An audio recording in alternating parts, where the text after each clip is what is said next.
Okay, good morning everyone. Can you hear me? Yes, many excuses. So, welcome to this second webinar on key issues and challenges during the European Sustainable Energy Week. Apologies for the silence. We are part of the My Smart City District group. It's a cluster of like-minded European smart cities projects representing 25 cities in 13 countries. And today, I'm pleased to say, on the topic of citizen engagement, we have two speakers from our projects and one expert challenger. That's Birkedal from the city of Lund and part of the CITY-ZEN project, Vandevyvere from the Belgian research organization VITO and the CITY-ZEN project, and then helping to bring an external view to explore some of these issues with us today is Jorge Saravia of EngageCitizen, which is a technology platform designed to facilitate and manage citizen engagement. And so he will speak at the end and also incorporate any questions or comments that you might have that you can include in the chat feature.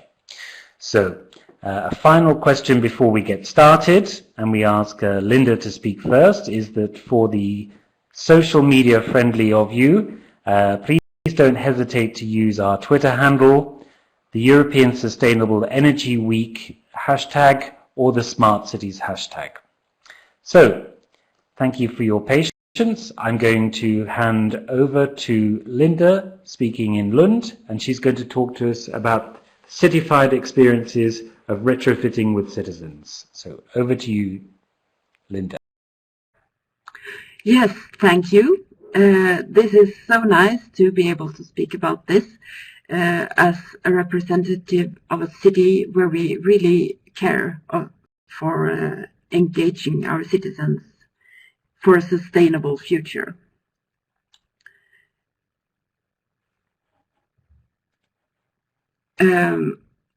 Why do we do this? Why do we want to involve the citizens?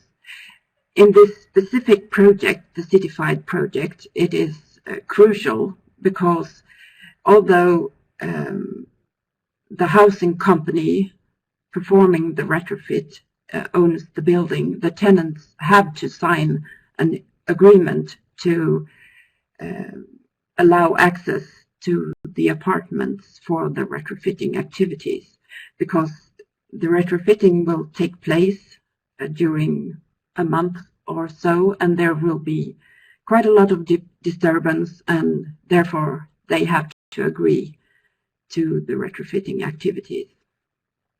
We also want to involve the citizens to keep them as tenants in the housing company's case, and in our case as citizens. We don't want to disturb them so much as they move out. We also want to have a trustful relation with our citizens, which will reduce the risk of vandalism, for example. And maybe above all, we think that we will get improved results if we make the retrofitting with the citizens. This could be both when it comes to the energy efficiency results. They could help us save household electricity. They can, as users of the buildings, also affect the results of the projects and help us meet the goals. But they can also come with other very, very valuable suggestions of improvements. And then it's very important for us to see that those suggestions may not only be within the framework of our CITyFiED retrofitting project, but of other things that are in the concern of the citizens. And when you have a dialogue with a true dialogue with the citizens, I mean, as maybe we used to do before, we inform the tenants or the citizens, okay, now we'll do this and this and this, but when you have a dialogue, you're also open to suggestions, for example, about improving the outdoor environment, which has been very high on the agenda of the tenants in Grenoble, where we perform the CITY-ZEN project, or it could also be other issues that they are interested in, that we then need to be prepared to discuss and also use if we want them to listen to us.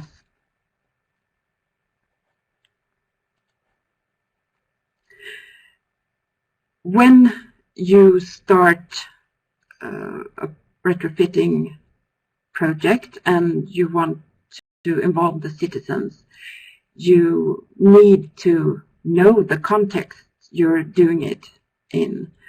Are the tenants, the citizens, already satisfied with the partners in the project? When it comes to the city of Lund, we have to ask ourselves, are they satisfied with the schools, with the playgrounds, and so on? Then they have a much more positive view to start with. You could also, when you know the context you're working in, try to improve the context.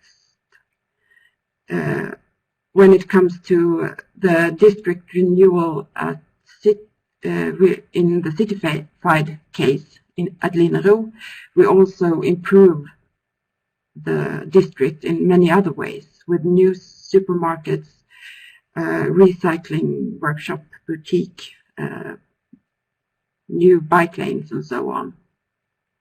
And when it comes to the actual buildings, their homes, we do not only do this retrofit when it comes to energy efficiency, but also they get new bathrooms and a general retrofit that maybe in their daily life improves their living standards more than the energy efficiency. And this is a way to create a positive context.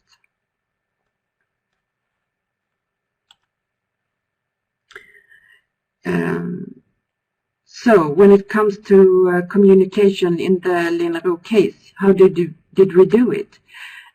We started 2 years in advance, long time before any actual retrofitting took place. We did make sure there was a good coordination between the different partners. We are the city, we are the housing company, the energy utility, and a research partner. And we really wanted to make sure that we didn't give contradictory messages. We also saw that LKF, the housing company, in many aspects, they were closest to the tenants, and they should be our main voice. But we also have made a lot of common communication activities. We also use a very diversified communication, some plain information folders, internet, but also meetings, workshops. Last week we had a barbecue where there was this positive context with good food, music, and we got the possibility to talk about energy efficiency. The tenants could try electric bikes and things like that. We have also seen that in Grenoble, many people don't speak Swedish. We have immigrants, we have guest researchers, to our university and so on. And to do this, the communication, we thought it will be impossible for us to provide the information in all the languages spoken in Lund. So we decided to use pictures a lot to really make them see what will happen. Another thing that was really a good thing was that I think it was initially from technical reasons that we decided to have a pilot house. There are really similar buildings, a lot of similar buildings in Lund, and the pilot house was retrofitted first to see if there could be any technical improvement of our method, but that also made it possible for the tenants to come and have a look. This is what it will be when it's ready, the retrofit. And this was really popular, and to these events we have had hundreds of tenants attending the activities. And this, I should say, there are about 300 apartments retrofit in the project. And then the results, what really happened. As I mentioned initially, we needed the tenants to sign an agreement that we were allowed to enter their apartments to make this retrofit. And 99% of the tenants signed in just 2 months. And this is really, really good when it comes to other similar projects that we have made here in Lund. That is really good results. We're used to the case that LKF, the housing company, has to take some of the tenants to court to make them sign, and this is a very time-consuming process. It also makes things more expensive, and it creates distrust between the tenants and the housing company, and sometimes also with us, the city. But there are also very concrete results from the dialogue, from us being prepared to listen to what was high on the citizens' agenda. One example of that is what we call the calm room. Since there will be a lot of disturbance during the retrofit, they wanted a room where they could go if they perhaps were in a period of intensive studies before an exam or some work they really had to do where it was calm. There is now being prepared an apartment where everybody could have access to get a resting place, a calm place during the retrofit. When it comes to the actual energy efficiency, we don't know yet, but we hope that this dialogue also will improve the results when it comes to energy efficiency, that less household electricity will be used, and that the software that we will provide to make them monitor their own electricity use and also reduce the energy use, that will also be a success. But we don't know yet. So far, this project has not gone yet. Okay. Linda, thank you very, very much for giving us an insight into the Linero district in Lund. You're clearly open to suggestions and change and incorporating the citizens' feedback, which is that open-mindedness that's so key. I also took away that you put some intelligent packaging of services and actions together, so that new bathrooms and kitchens changing to the living environments, some very sociable events, and I'm closer to the CITY-ZEN project, so I know that you've used this demonstration house so people can see, touch, and feel what is going to happen further down the line very closely, and I think that's has been a really great opportunity to reach out to the residents as well. So I know that you have one question for the end, and so with just a few minutes delay with my microphone, I'm going to hand over to Han, and he's going to tell us a little bit about some of the experience in the CITY-ZEN project. Okay, thank you, Alec. Good morning. CITY-ZEN is a project that works on 3 fronts at the same time. It's about urban retrofit, building retrofit, and energy efficiency, so working on buildings. It's about implementing district heating and cooling infrastructures, and it's about rolling out smart grids. And we have 2 pilot cities, Amsterdam and Grenoble, where we have each time a different mix of the 3 elements. So, for example, in Grenoble, the focus is more on building retrofit, whereas, for example, in Amsterdam, there's a lot of focus on renewable energy and smart grids. But basically, the project in both pilots addresses all 3 of the items at the same time. Now, these things are all being done with particular goals in mind.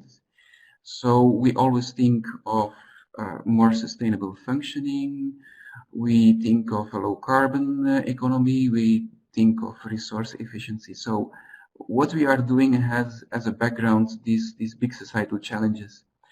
And both from the CITY-ZEN project and other projects that we are involved in at VITO, we see some main lines of challenges coming up. And I would call them the transition bottlenecks or the energy transition bottlenecks. And basically, most of the time you see a combination of 3 things. First, you see that very often when you want to do innovative things, regulation is not fit for it. It's not prepared for new practices, new business models. Probably the best known examples of this are Uber and Airbnb. But if you go to energy infrastructures or to city planning, urban planning, to renewable energy, you hit the same kind of regulatory borders. Another important problem to tackle is the one of finance, and especially in times of public budget cuts, it's really an issue to secure finance that allows you to invest in low carbon sustainable assets and to have the benefit over a long-term horizon. So how do you secure financing that is really necessary, because we need a kind of investment economy for the moment? How do you secure the financing for these sustainable assets that you want to construct now? And the third important challenge that we see coming back over and over is the social one, is the behavioral one, where people have established practices, norms, values, also in the economic field, established routines. And what we are doing now here in this webinar is look to the third one, social behavior, engage people, have them stepping on board of innovative projects. But I want to stress that the 3 are very strongly linked. Just as a quite funny but very practical example, in the city of Ghent in Flanders, some people started to grow pigs in the city to eat the food waste, and of course then to use the pigs as a food resource. And yes, then starts a whole problematic, because well, are these people doing agriculture, and do they need to fit to all the rules that farmers need to stick to? And what about food security, and so on and so on. So from the moment you see popping up these new practices that are really interesting for sustainable futures, you are immediately being confronted with the borders of the current system, for example, in terms of regulation. Now, if we come back to the subject of urban retrofit, building retrofit for energy efficiency and renewable energy production, what we see, and it has also become clear in Linda's story, is that the real motivators for people to step in a project are often not energy savings or not directly energy savings, but other concerns, like how is our outdoor environment, how is our comfort. And then you will also see that counting on feedback from the energy use as really the motivator for doing, for example, heavy investments is not really triggering, or it's not enough to trigger people. Also, the fact that there's a lot of hassle with building sites and that payback times for these kind of interventions are on a long term do not really help so much. So what we do in our project is to look at the context and then try to understand for the citizens and together with them what is in for them. This requires us also to make a very close reading of the existing context. So any solution that you come up with is always very much context dependent. You really need to look to the local community, to community leaders, to the issues that are important in that place, and sometimes you even need just to go from door to door to talk to people and to convince them to come and join a project. We also see that as concerns of people are different and as they have different social contexts, you need to differentiate according to target groups. A good example is people that are retired and that do have some capital and that live, for example, in old houses, but have no incentive to do heavy works. They typically say, okay, it's no more for us, it's for the next generation. So they have no motivation to do heavy efforts. Closely connected to that is that we learn that we need to deburden and facilitate people for these kind of interventions. So we think of the concept of a one-stop shop where all the administrative and logistic problems are solved in one move. So get your financing, get your building permit, select contractors, and so on. Have these things centralized so that people are really deburdened, because making works in your house is always a mess, and if you need to be yourself managing subsidies, contracts, and so on and so on, often it's really welcome if you have professional help for that. Another sphere of intervention is the group. So when you target people, citizens, for these kind of things, it's very important to look to the peer-to-peer networks and just not to target the individual. We also look into collective initiatives, for example, in terms of renewable energy production or collective retrofit, because this has several advantages. For example, you can save on both operational and investment costs if you work that way. So if you have a scaled up renovation or you invest in collective energy systems, you can really make savings on the investment cost. That can be very considerable. I saw figures of the Concerto project, the monitoring of the Concerto project, where, for example, collective solar boilers were on average half the price of everyone putting an individual solar boiler on his own rooftop. So that's really something that has several advantages. Another element that comes up as really important is that people need neutral advice. So they do often have suspicion to, for example, commercial parties like contractors or or solution providers on the market, and they want to have someone who is at least managing the whole process and making sure that people have access to neutral advice on these important interventions. When you work on peer-to-peer networks, also on the values of people, for example, the fact that people will follow if they see that somewhere in the neighborhood there is someone having a good example that works, doing something that seems to be improving the building and making it nicer, and so then people have more incentive to follow. Is what we call peer-to-peer pressure. Now, what is an added benefit of all this is that you have also a new access to community building.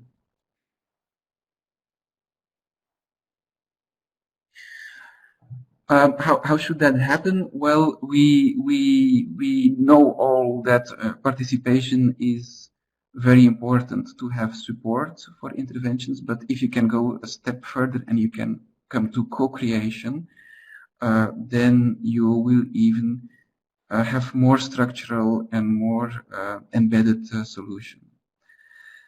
So that means also that you need very good participation or co-creation process with very good communication strategies. From the economic point of view, you will have to consider new business models, and just to give you an idea on some of them, we see, for example, a whole new wave of cooperative societies coming up, for example, and most famously are renewable energy cooperatives popping up really massively.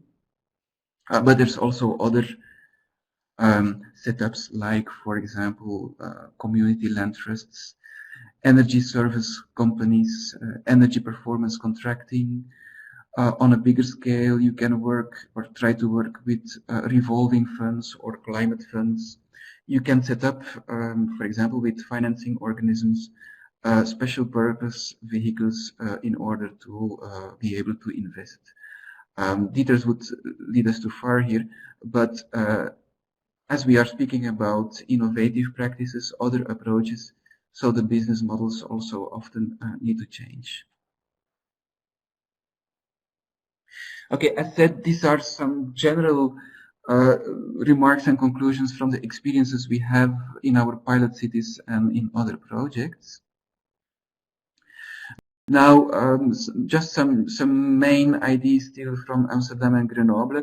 So in Amsterdam, it for example, became very obvious that energy efficiency, energy issues are not so much the first concern of people in their daily lives. And so here people are very much working on come with a good story, with a very good plan, and come with something that is really contextualized, that is really taught for the context, and that a story that really talks to the people as individuals. So again, the idea of what's in it for me. And so once then you get energy, food, resources, the things we are concerned about, in the mental framework of people, and we decide to work together with them on it, then you can get these things into the priority list of people, or can you hope to get it into their priority list. I heard also from other places, like, always come with a good plan, come with fact-based information, just clearly explain what are the targets of the city, why they want to go for a low carbon economy, and so again, also very important to have very good communication about it. In Grenoble, the focus is on building retrofit, and one interesting aspect of that is that they really work on retrofitting of apartment buildings with a collectivity, so a community of owners, often then a community of private owners, which is terribly hard to move because you always need a big majority or even all of inhabitants, owners of a building, to agree to do certain measures. And so I was very happy to learn a lot of things in Grenoble, amongst others that, for example, when you have this collective retrofit in apartment buildings, you need to count, like Linda said, also 2 years, maybe 2 to 4 years of preparing everyone to get everyone agreeing on one line to do interventions. So that means that you need not only to have a well thought plan, but you need to have patience to arrive there. Okay, I think I have done the main conclusions of our 2 pilots. That's more fantastic. framed a bit more in what we call transition problems, because that's what we were talking about. That's great. Thank you very much, Han. I won't add anything more myself. I'm going to just say that we've seen some excellent initiatives to communicate and engage there, but it is still quite an immature practice, citizen engagement. I think that's why we all have such a big interest in it.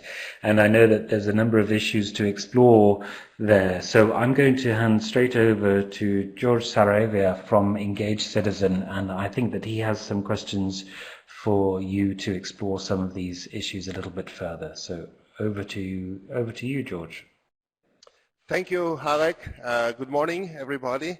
I think that I would like to drop one first question to Linda, which is regarding the tenants. I would like to have some further idea of the size. How many tenants were involved, and what kind of contracts and engagement they have made with you in this entire project? There are about 300 apartments that are retrofitting in this stage of retrofitting. There are more of them, so the discussion is most intense with the tenants in these 300 apartments, and the 99% who signed were counted on those 300. And what did they sign? They signed this agreement that LKF and the others retrofitting the area got access to their apartment, and what should then be done.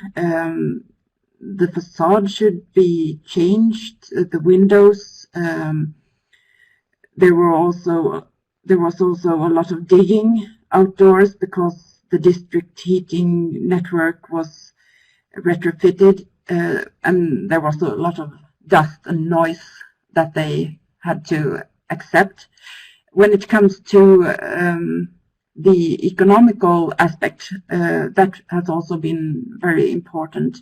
The aim in our project has been to not increase rents by more than 15%, because then we thought the tenants would start moving out.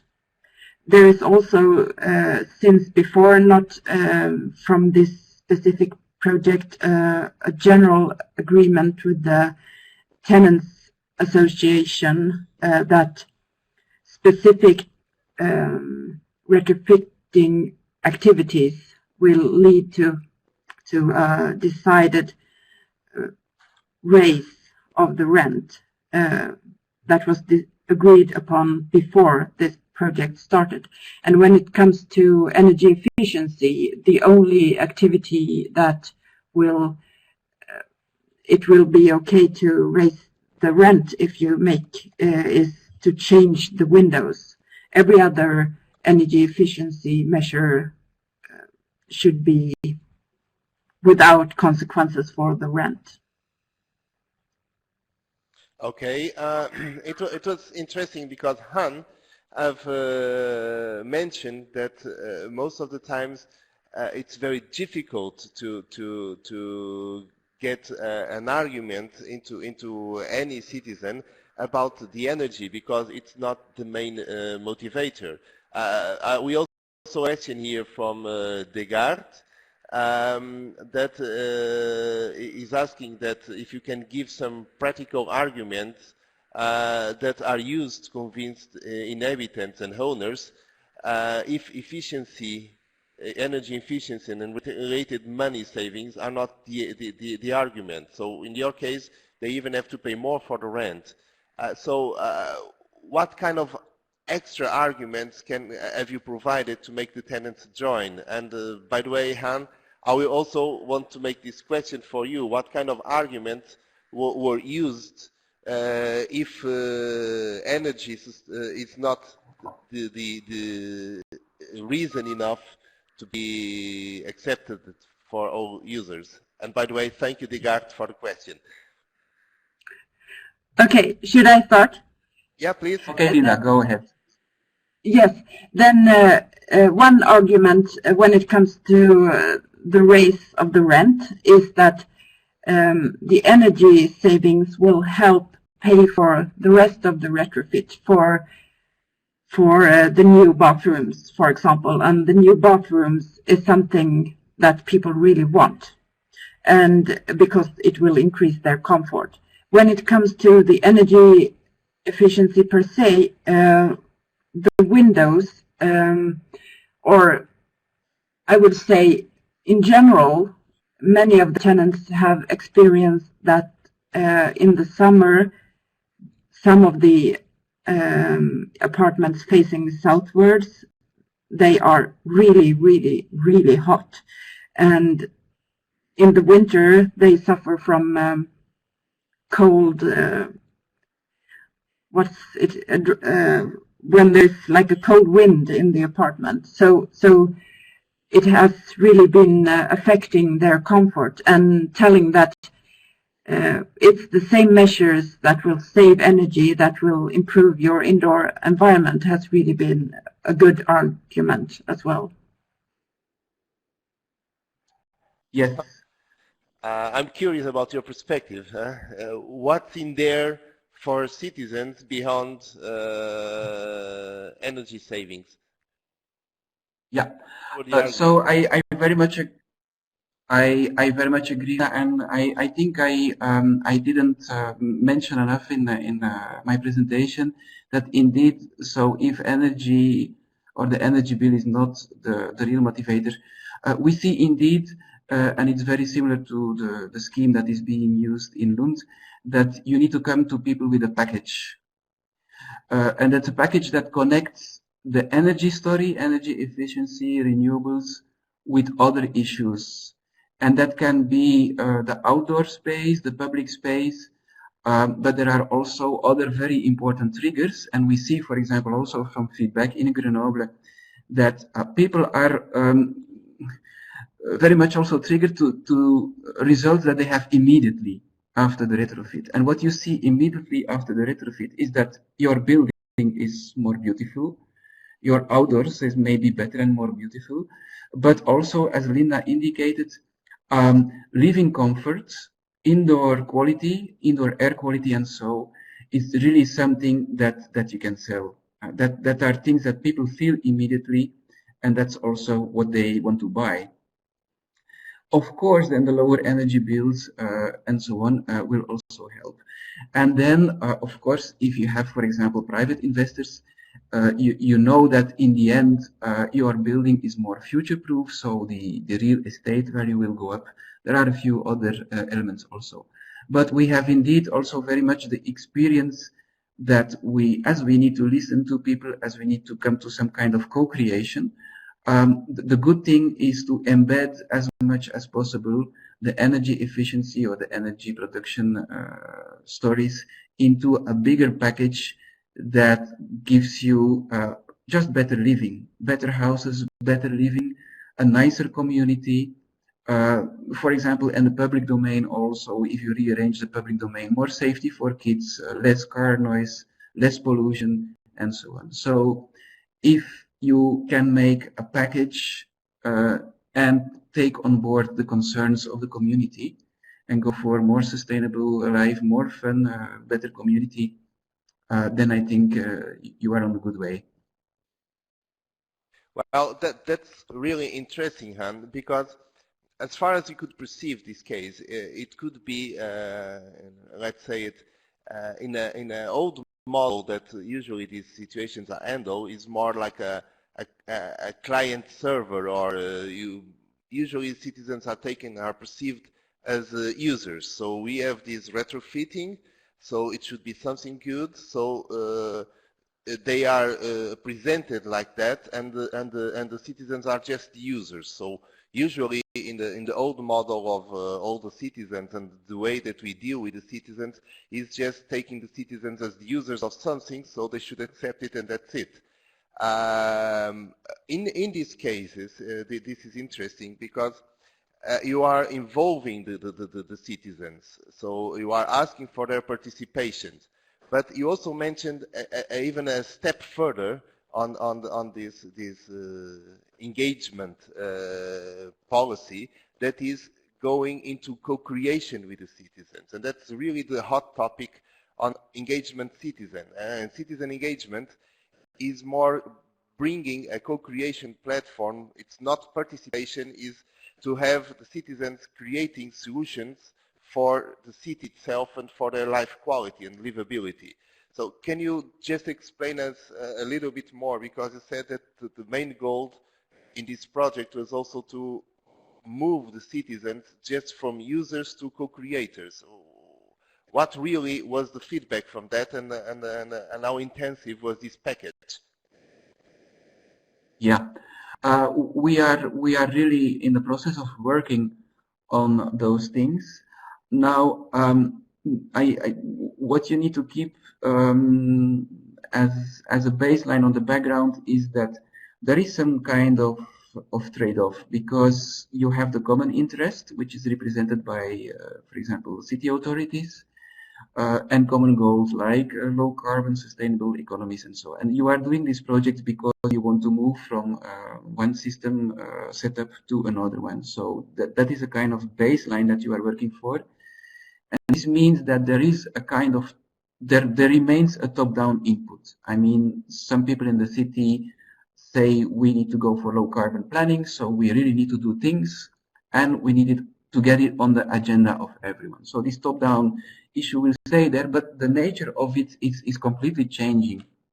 On the other hand, you have active citizens, and always more and more active citizens that come up with ideas and want to do things like growing pigs in the city or producing renewable energy, and that should be taken up. Now, I think that one of the important challenges is that local authorities more become kind of a facilitator. So they guard the common interest, they look at the bigger picture, the low carbon economy, sustainable urban development, but then instead of, you know, seeing the citizen as a client, they become the facilitator of the actions of the citizens and of enterprise, local enterprise. So I think also in the political world, that is something that is still premature, changing from traditional management to something that is more co-creation, and especially from the top-down perspective, much more facilitating and removing barriers and building trust also, because often there is also a certain distrust regarding to authorities regulation, and so this facilitation also means that there is new kinds of legitimacy and trust built. Yeah, I find this is curious, because to have a co-creation ecosystem, it's a joint venture. All the governmental institutions have to be in line with that, but the citizens as well have to be prepared for that. Linda, you've mentioned that you also bring up some social activities like a barbecue and everything. Can you feel now that your tenants and the citizens are more, there is an union there, and they are more active, sharing ideas and thinking about the best for the cities than it was before? Because that's, you cannot ask co-creation if the citizens are not also their mindset is for these topics and how to improve the city as well. How's the outcome? What are the changes in your tenants before first time you contact and nowadays? I would say you couldn't speak all the citizens, but at least some of the citizens are a lot more ready to interact and to co-create. When it comes to gardening, to be able to grow vegetables in parks, for example, there are quite a lot of areas that we see that the citizens ask us to be able to grow, and that is really a positive example. Another example is when it comes to people living in multifamily homes. There is quite often a problem with having tools to repair your furniture and clothes, and in some areas we could see that the citizens now want to have common space where they could have tools that they could use together. For example, in Grenoble we have this recycling workshop boutique where people can come with things that are broken or things that they don't need anymore to repair or to change your old jeans to a skirt. Yeah, so that's one example. An example that we, I think, will see in a near future, where we don't have any actual example yet, but we see some interest, is photovoltaics, where the people living in these multifamily homes show an interest in together investing in photovoltaics. But there we have some, yeah, it's there I would say it's maybe more us, the society and the laws and things like that, a bit of an obstacle yet. Well, but that is brilliant, because sharing economy is probably one of the big paradigm shifts to the future to come, in not only in cities but in the entire world. There are also other new policies, like even for energy, for cooperatives, that are now possible, and thanks to European legislation. So every citizen can become some kind of a shareholder of a cooperative to produce renewable energies. There are crowdfunding platforms that are very important to boost city initiatives. I think both cases that we are talking here have made an important major first step, which is starting to work directly with the citizens, and made at least this society, these kinds of citizens, being alert to find solutions, and for them to be the solution of the city. My last question, and please, if anyone has any other question, drop it now. But my last question is, what's the plans for the future? Because you just started something important. What's the next steps for both projects, for both of you? Linda, you can.